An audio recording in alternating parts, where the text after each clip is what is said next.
Good afternoon, Year 12. Welcome back to our midway section through our theory section. So, where we are so far, we've looked at functionalism, feminism and Marxism, and I'm hoping you know them quite well. I think the area that you struggle with the most is your AO2, so having a list of sociologists that you can bring in for each of those aspects, maybe some of the AO3, and really making sure you can define those key terms. That would be some of our weaker areas, I would say. This is a difficult area of theory, I would say, probably the most difficult, and it's called social action theory, or interpretivist, and we'll go through that in a second. So whereas we've looked at sort of structural top-down approach, this is a bottom-up approach, how we affect the big superstructures in society, and using more of a qualitative method, we need to look at some strengths and weaknesses of that. So it's called social action because we take charge of our surroundings and of meanings of things as well. So where we're going, this is going to be your homework that I'm setting for this week. Again, the question asking about the usefulness. So there's the common theme so far that you've looked at for functionalism, Marxism and feminism. One thing you need to do is make sure that you are constantly referencing the question. So you have to apply material, the item in every paragraph, including your introduction, most importantly. And then you want to be saying something like, one way in which interactionist approach is useful is blah, blah, blah. So how are they useful and where are they useful in helping us understand society a little bit better, or how we approach things? So making sure you're being really key and linking back, bringing in family and education here. Where have they looked at a social action approach? And I'll talk about a few as we go through. Planning is really important. I'm not seeing a lot of plans on the things that you are handing me. I'm worried that they're a little bit haphazard and rushed and last minute. And I get that you've got loads of things going on at the moment, but try your best to spend 3-4 minutes planning. If you want to be really good and get an accurate result, spend 30 minutes for your 20 marker actually writing it. Obviously you're typing, so you're probably going to write more than you would handwritten. But all these things are really important so that I get an accurate representation of your mark and of your grade, because all of this is still going on the system. I'll update you as to where you're currently or where your current grade is in a couple of weeks' time when I've got a little bit more work from you. But it's all still really important, so keep taking it seriously. So social action then, they're also referred to as interactionist or interpretivist theories. You can see them 3 ways. I call it social action because for me, it's us taking action on society. We are creating society. So our structural theories, functionalism, Marxism, are looking at how society shapes us, how we are quite passive in this process, and education and the healthcare and the law has the ability to affect our behaviour. Whereas social action theories are such as, so interpretivism is a form of social action theory, which we'll look at in a minute, argues that, we're looking at small scale interaction. It's a micro approach instead of macro. So it's looking at small groups in society and how they have the power to affect these superstructures.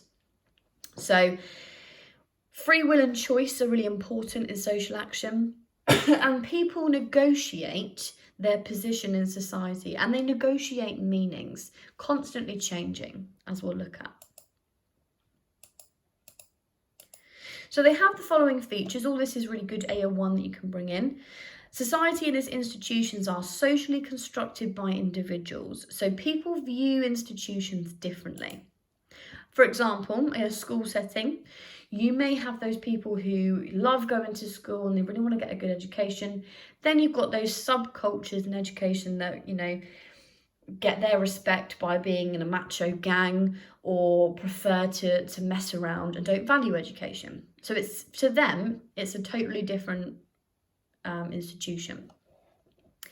We've got an emphasis on free will and choice. so including the beliefs, feelings, and the interpretations they give to individuals. So how everybody interprets a situation and interprets an individual is different, and that is a social action perspective. How can I give you an example? So my first day of uni, I had really dark hair. I looked quite scary, which is what one of my friends said. He was like, God, I was terrified of you. Really dark. He called me Raven. Really nice. Scary. Whereas someone else just interpreted me as being quite confident, funny, because I'm obviously really funny. And, you know, two different perceptions of me. They socially negotiated this based on me, and who I am, different interpretations. Micro, small scale approach, so it likes to look at small groups in society rather than the overall structure. And interpretivism, so we go back to research methods, is the main approach here. So focusing on qualitative methods, unstructured interviews is the main form of methodology here. Whereas for functionalism and Marxism, it's quantitative approach, it's a positivist method, preferring more scientific methodology.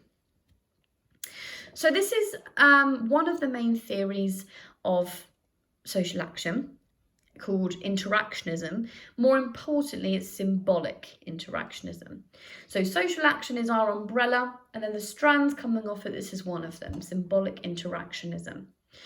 So if we have a look at these here, they're all forms of chairs, but do they have the same meaning? What do you think of when you see each of them? So you start to apply a label, or you start to apply a context. So a beach, just chilling, a school, an old person, really, really comfy. So they all have something, they have the same thing in common, but we apply different symbols to them in different contexts. And this is symbolic interactionism. So it looks at society being built up by the interactions between people, which takes place due to the meanings people hold. So everybody has different meanings for different situations. Like we said, small scale, looking at how it's constructed. And these actions are based on the meanings we give situations through symbols. So people have a degree of control over social behaviour and how they choose to act, and maybe that varies through different context. So a little bit more on that, because it is quite a tricky thing to get your head around. So Mead was our first person to look at this idea of symbols being constructed. Bloomer then came along and developed this a little bit further. So he said that interactionism, or symbolic interactionism, has got three principles. So people act in terms of the symbols, things like, so a symbol could be words, expressions, emotions, gestures that stand for something and what individuals have attached the meaning of it to be. So if we take an example like, actually I've got an example in a minute that we'll look at. They develop out of interaction, so that's why it's an interactionist approach, because it's looking at how people negotiate a situation and how that can change. So that things like people's perception of gay people has changed massively from the 60s to now, because we have constantly renegotiated sort of the law. The law is a really good one, because we're constantly developing what we view to be deviant behaviour and what we view to be standard normal behaviour as it is. So meanings arise from an interpretive process. So as people start to try to interpret the world and the meanings around them, they imagine, so it comes from the idea of self-concept. So individuals can only develop an idea or their own self-concept of themselves by how other people see them. So meanings start to arise based on these interactions with people, and then you take on an idea of yourself based on how other people view you. Okay, and there's loads of examples we can look at in a minute based on that. Let's just get to the bare basics of it first. So this is one of my examples of a symbolic interactionism. So all of these pictures show some common symbols that we use every day in a variety of different social interactions. What do they stand for? What consequences might there be if they're misinterpreted or people don't understand it? So a really good example you can link this to in education. I'm sure you watched it with Sir. The Great British School Swap. I've only watched parts of it and I watched all of it the other day and I loved it. It's brilliant. And the head teacher of the mainly white pupil school went to shake hands with a Muslim lady. And obviously in their culture, that's not something that they tend to do. Maybe a little bit ignorant, but I'm not 100% sure why. So she obviously didn't shake his hand, and that got interpreted completely differently. He interpreted it to be, polite, just a way of greeting somebody. Maybe she interpreted it to be a little bit offensive and not something that she's commonly used to. So symbolic interactionism, the symbols that we apply to things, so the objects, the expressions, the gestures, vary through different cultures, which means that we have to be quite careful with renegotiating this. So it is quite an interesting element, but it's obviously dependent on where you are, where you live. So this is like a little summary. People define and interpret the world through meanings. Reality is subjective. It's a subjective reality because it's constantly changing. We take where we are now 50, 60 years ago, and we've gone through a massive cultural change. So the meanings that we used to apply to things have totally, been reevaluated. Social life, constant stream of symbolic communications, constantly being negotiated. And people do this, they take the role of the other. So they put ourselves in the place and seeing ourselves as others see us. So we define who we are based on how other people view us. Is a social action perspective. Developed a little bit further by Cooley. So this is another strand of social action called the looking glass self. And effectively, you're going to read for yourself. So in that little booklet that I've attached, you've got some information on the looking glass self. Have a read of it. Describe how different people may have different perceptions of you, depending on their experiences with you. Use the picture in the booklet to help you. And then use these pictures to explain how, when you meet someone for the first time, you take note of their behaviour towards you, so gestures, words, expressions, and then you decide how you should interpret their meaning and respond. Then B, how this affects your response to them, how you want to be seen in their eyes. So like a first impression management sort of thing. So pause this here, do that, and then we'll come back. And we'll look here.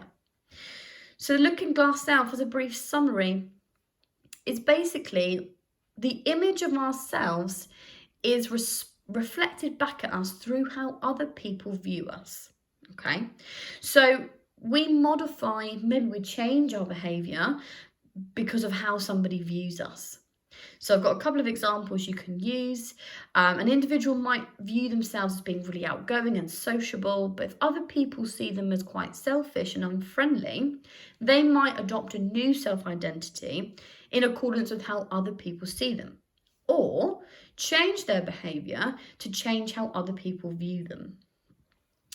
So our self-concept and social role aren't handed down by the social structures, so by school, but actually socially constructed through interaction with other people. So another example, so when people first meet me, they probably think I'm quite standoffish, maybe quite rude, because I'm really loud and quite confident. And am I going to change? So, you can go two ways. You either change your behaviour so that they view you to be differently, or, who cares? This is who I am, get over it. So there's a variety of different situations where that kind of takes place. Another example, so a smile, any kind of emotion, is a way of just being polite, isn't it? You walk down the street and people look at you, smile. Well, you might not. So that has the meaning attached to it of warmth and friendliness. But then if someone else doesn't smile at you, your view is, well, they're obviously really rude, unfriendly, but they might just be having a bad day. But the meaning you apply to it is based on your social interactions. You've learned that if you smile at somebody, it shows you're being friendly and being kind. If they don't do it back, they're obviously just really rude. Okay, so that's 2 strands we've looked at, symbolic interactionism, and we've looked at the looking glass self. Next is labelling theory, which comes from Becker, which you've already looked at in education, I believe. And we're going to look at it again in crime. So labelling theory basically suggests that when we place a label on somebody,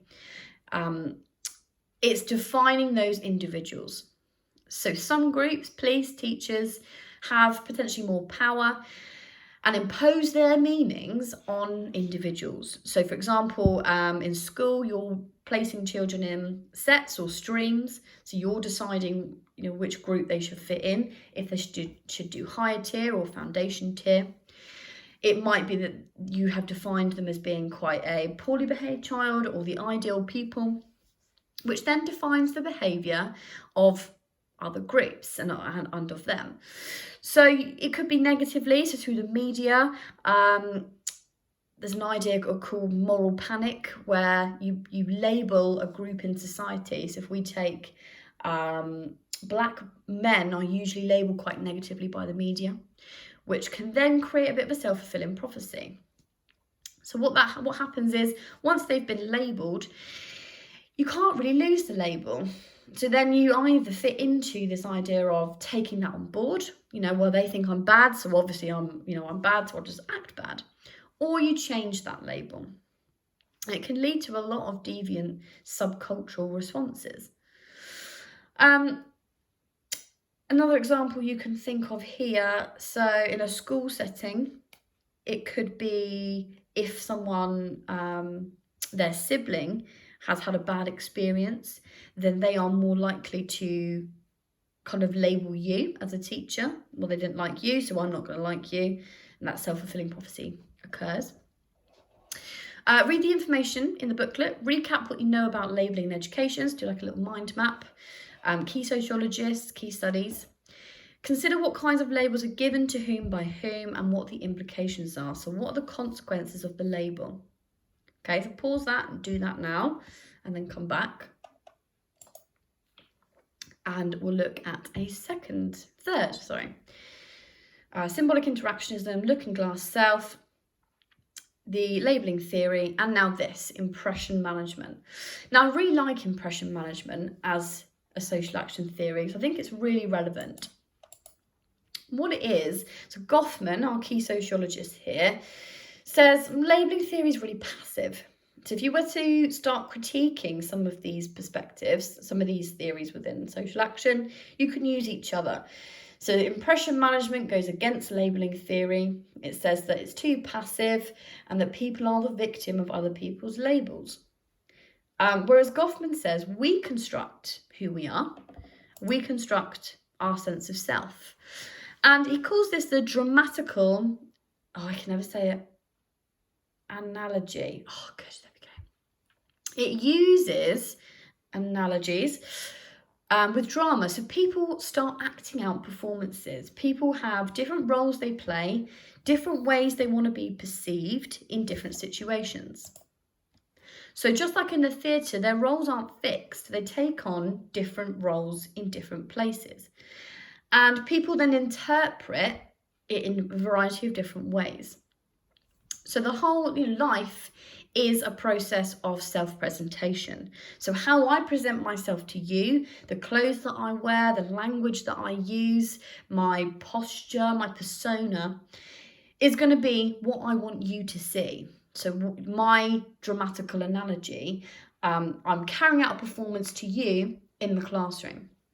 Whereas with my friends, with my family, with my partner, I'm going to be carrying out a different sort of self-impression.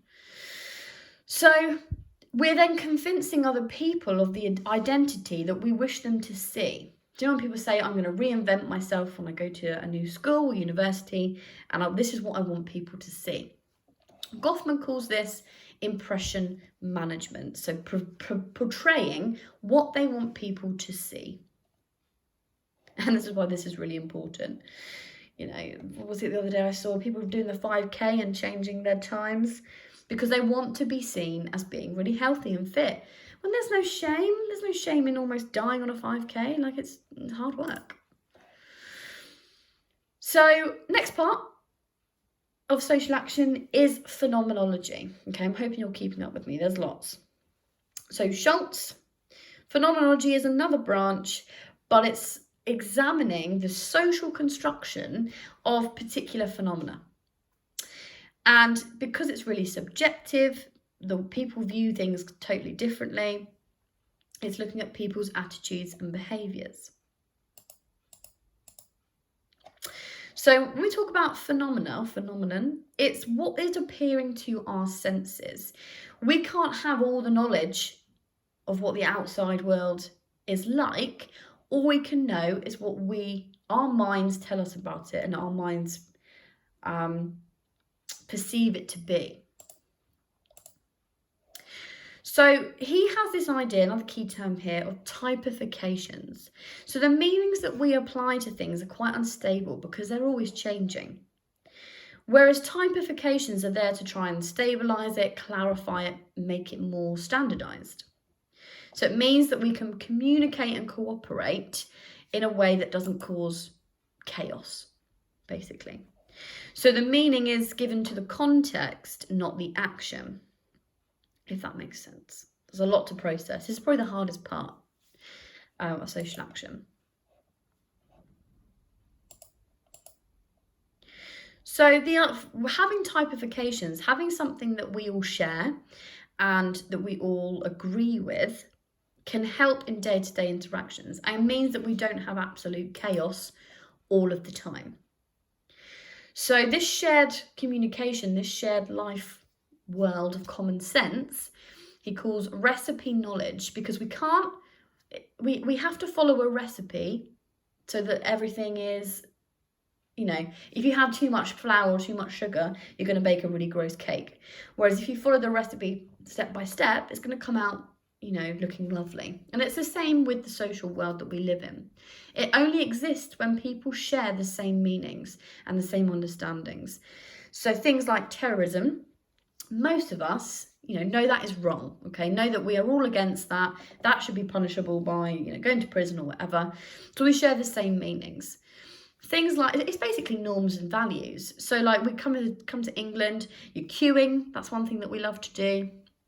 And it's just something that we share. If people don't queue, there's going to be absolute chaos.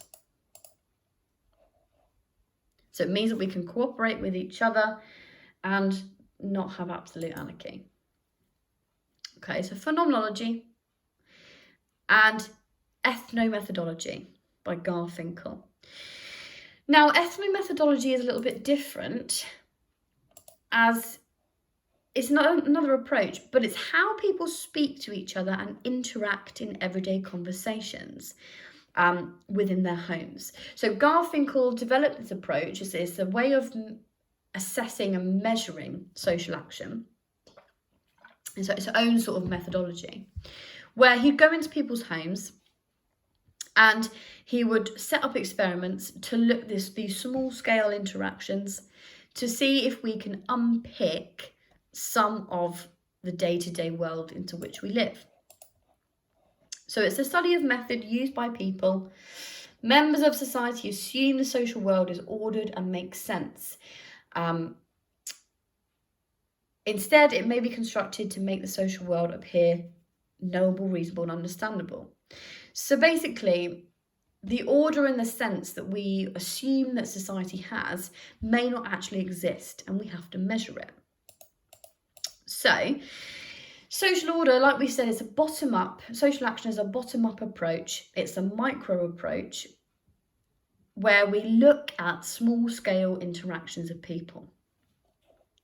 So members of society construct in everyday life using common sense. So we have this knowledge, we know certain things that we shouldn't do or that we should do, and it helps us achieve a sense of order. And he calls common sense, basically, reflexivity. And what sociologists or social action sociologists wish to do is to uncover this taken for granted rules that people use to construct reality. So we all, what's the best way to describe this? How can we uncover the ways in which people construct their lives? Things that we all take for granted and we don't even think about that we do. How can we uncover sort of why that happens? So indexicality, a key word here, refers to the fact that meanings are always unclear and stable. And communication and cooperation becomes difficult and social relationships break down. So basically the meanings that we have for things are quite flimsy. They're always changing, communication's always changing. And that's potentially why things break down. Whereas reflexivity is a way to try and stop this occurring. So it's using common sense to construct meaning and prevent this becoming the norm. An example, language.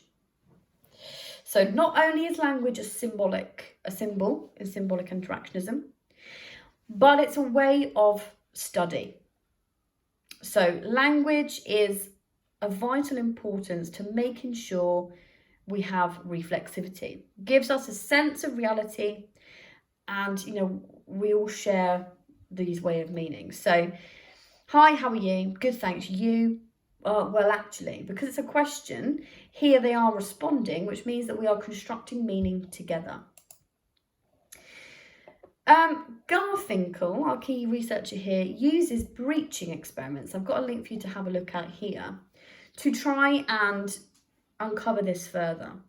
So it's a way of disrupting people's expectations of a situation. So children, this is a good one he did. So he went into people's homes and he told the children to act like they were lodgers. So being like, oh, tonight I'll have this for dinner, and can I have my sheets changed? Because we're trying to get rid of the expectations that we have in a household to see how common sense takes over. So it shows how the orderliness of everyday situations isn't inevitable, and that we need common sense so that we can create social order. That's a lot there. Okay, that's all your social action theories. The best thing for you to do, so that booklet has everything there. I've also going to attach a revision slide, like a knowledge organiser, because they are really tricky to understand. Use the textbook as well to try and get a little bit more of an understanding and some more AO2 that you can bring in. But we'll start to look at the evaluation of it now. What are some of the strengths and weaknesses of social action? And our strengths, like we said, people are active. They have a choice. Through these different interactions, they draw on their own common sense and understanding to create their society. It recognises people aren't passive puppets moulded by the system. They interpret meaning based on their interactions. It's micro, so it uses qualitative approaches like interviews, good validity because it's really in depth. But that's about it. Our negatives are that really it doesn't talk about any social structures that can constrain us from acting how we want to and having a choice in how it's run. How does it explain where people get their common sense from or get meanings from? It doesn't look at the fact that childhood or socialisation is really important. So that's how a functionalist would critique it. Underestimates the distribution of power. So it doesn't, from a Marxist perspective, they would be like, well, actually, it doesn't look at capitalism here and why we have more rich, the rich people making the laws compared to the proletariat. And as good as this micro approach is, it doesn't really make it reliable. It's not really consistent, hard to measure, and maybe not representative. So that's social action, I'd say in a nutshell, but pretty difficult to summarise that. There's lots there. One thing I do like that's come from this is the integration of approaches. So I think a really good evaluative conclusion of an essay brings this in. So where you are combining structural approaches, functionalism, Marxism, and social action together to give you a more clear picture of how we understand society. So this, I think, should come into potentially every essay on theory that you write, because I think it shows a coherent and more evaluative, well-rounded way of looking at theory. And it's this. So structural looks at the constraints and action looks at choice. But you need both of them to give us an understanding of how people form their identity.